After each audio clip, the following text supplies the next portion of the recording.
Want to know the difference between thriving in your 70s and 80s or lying in a hospital bed with a hip fracture, which statistically gives you a 20 to 40% chance of dying within a year? Go ahead. Guess. Microplastics. No. Wait.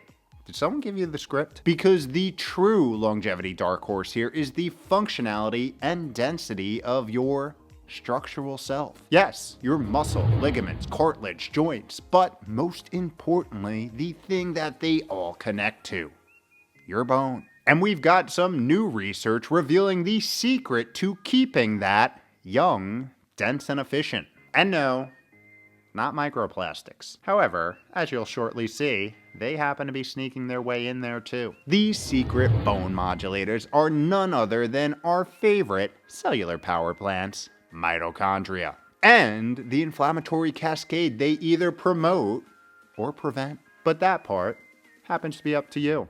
Here's how. Yo, what is up? Welcome back to another week of How to Health. My name is Kevin. I run liftandbalance.com, where we take aim at all things health and longevity and do it in an odd, weird, interesting, and highly sarcastic way. Alright, let's get right into it and break down this new bone breaking review just published in Cell Communication, where researchers comprehensively analyzed this dark horse mitochondrial dysfunction osteoporosis connection. One where the title, The Hidden Driver of Osteoporosis, Mitochondria-Dominated Inflammation, kinda tells you all you need to know. We're not talking calcium deficiency, skimping out on your spinach, or not drinking your milk. We're talking the dysfunction of your key energy-producing and signaling organelles. And here's how they suggest it's all going down. First, a progressively weaker and leakier mitochondria leads to the release of mitochondrial DNA and byproducts which set off an innate immune response. This then triggers an accumulation of mitochondrial damaged associated molecular patterns, an imbalance of mitochondrial energy dynamics, and finally a dysregulation of mitochondria repair processes such as mitophagy. A cascade of events which builds on itself until there is an abundance of failing mitochondria in the oh-so-critical structural bone tissue. Translation: when your mitochondria start failing in bone cells, they don't just produce less energy, they literally leak bacteria-like DNA into the cell, triggering a massive inflammatory response and a cascade leading to bone dedensification from within, setting the stage for the grim-reaping disease osteoporosis, aka the demineralization or hollowing out of bone, and ultimately leading to a higher likelihood of a bone-breaking, longevity-breaking event. Not cool. I know. Having the research team conclude that this mitochondria inflammatory axis may be a key driver in osteoporosis, being progressed by a normal inflammatory response, spinning out of control, going into overdrive and damaging the critical tissue instead, in this case causing bone-destroying chaos. Well, wouldn't you know it, longevity liability numero uno, chronic inflammation poking its ugly head out again. Yikes is right. Exactly why, I remind you, as we spoke so many times before when it comes to inflammation, we want it to be acute and specific. Because once the low-dose chronic drip starts flowing from innate dysfunction, the only outcomes are worse dysfunction. And just to make sure you really understand the significance of this bone mitochondria dynamic, let me re-emphasize why it is so damn important. And that is because, despite first thought, if you spend your time thinking about these kind of things, like me, your skeleton is anything but static. Instead, it is constantly being remodeled through a sophisticated process involving two main types of cells: osteoblasts, which build bone, and osteoclasts, which break bone down. And in healthy people, there is a tightly controlled balance between these two cells that keep bone healthy and strong. But when mitochondria in bone cells become damaged and dysfunctional, bone shards begin to hit the cellular fan. Yeah, Because when mitochondria become dysfunctional, the electron transport chain becomes uncoupled, resulting in a reduction of ATP, or energy synthesis, and an increase in the generation of unstable inflammatory compounds called reactive oxygen species, which means less energy for bone building and more inflammation for the opposite. And I literally mean the opposite. Because to put the icing on the brittle bone cake, mitochondrial generated reactive oxygen species modulate signaling, which drives up osteoclast activity and prolongs their lifespan, aka supercharges the creation and longevity of these bone destroying cells, all while their bone building counterparts get downregulated. A vicious cycle indeed. Dysfunctional mitochondria upregulating inflammation, which creates more mitochondrial damage, stimulating bone-destroying osteoclasts and leading to a higher likelihood of osteoporosis and fractures. Not too much to like there. And at this point, you're probably wondering, does this dysfunction just happen, or is it caused by something? Great question. And although there are age-related dynamics at play, for most people, they're dramatically exacerbated by the latter. As the main thing that most people just don't understand is that this isn't something that just happens in your 70s and 80s. Yeah, it does tend to accelerate during that time, especially when left unattended, and especially in postmenopausal women, but the reality is, this mitochondrial dysfunction is a progressive process that can happen at any age.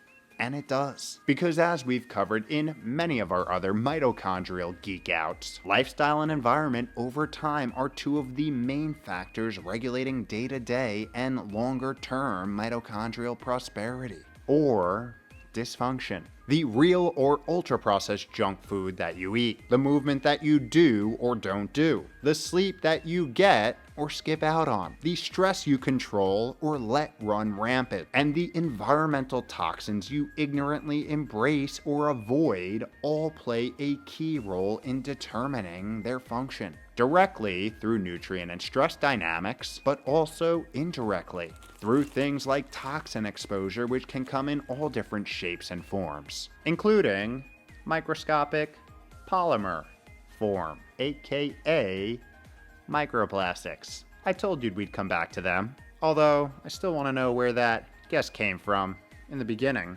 As a new comprehensive review just published in Osteoporosis International, which analyzed 62 scientific studies, came to some pretty wild, bone-shattering conclusions. Specifically that microplastics get deep inside human bone tissue, including bone marrow. Yeah, the idea that they just kind of hang out in the gut and then get flushed down the toilet is long gone, as we've discussed in previous deep dives like this one. But this bone dynamic is definitely new, and I wish I could say they are just harmlessly hanging out. However, that doesn't seem to be the case. These microplastic particles have been shown to impair cellular viability, induce cellular senescence, alter cell differentiation, modify gene expression, increase reactive oxygen species production, trigger inflammatory responses, and promote osteoclastogenesis, which in layman's terms translates to disrupting bone cells, aging them prematurely, messing up their differentiation, cranking up the inflammation, and promoting the formation of those bone-destroying osteoclasts. All, might I add,